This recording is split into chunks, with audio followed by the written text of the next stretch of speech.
On the eve of the Facebook initial public offering, or IPO, and time to get down to business with this man right here. Cosmo, Macero, Vanille & Associates joins us from our Beacon Hill studio every week. All right, Cosmo, $38 a share. That's the fixed price. If you want in, you can go tomorrow and get some. But I have questions tonight. First of all, GM pulls their ads from Facebook saying they don't find them very effective. Secondly, half the country believes Facebook's a passing fad. Are you a buyer?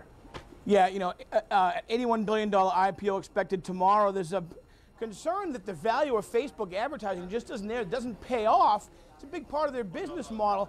Not good timing on the day before the IPO. Here's what's going to happen. Lots of people are going to make lots of money. Mark Zuckerberg, his stake's worth about $19 billion. He's going to sell about $1 billion worth of shares just to pay the taxes.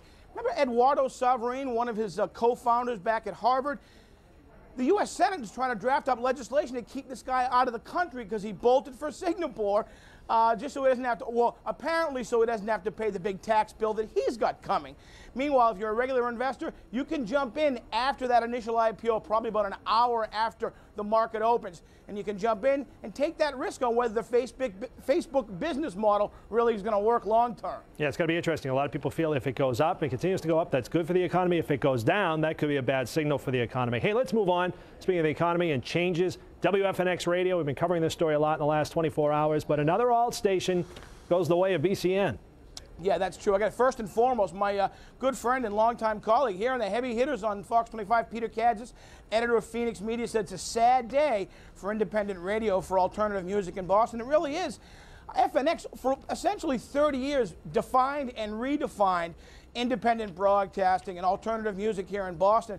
It's going to be missed. And I got to tell you, Clear Channel is making the acquisition to try to reposition their talk station. Guys like J7, Rush Limbaugh, Severin, that guy's fallen off the map. His ratings are in the tank.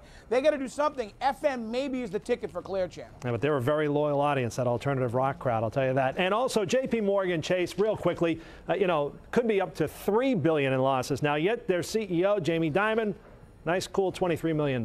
Yeah, you know, here's the problem. This is essentially, as one analyst said, they get a big old hedge fund wrapped inside a bank. What's a bank supposed to do?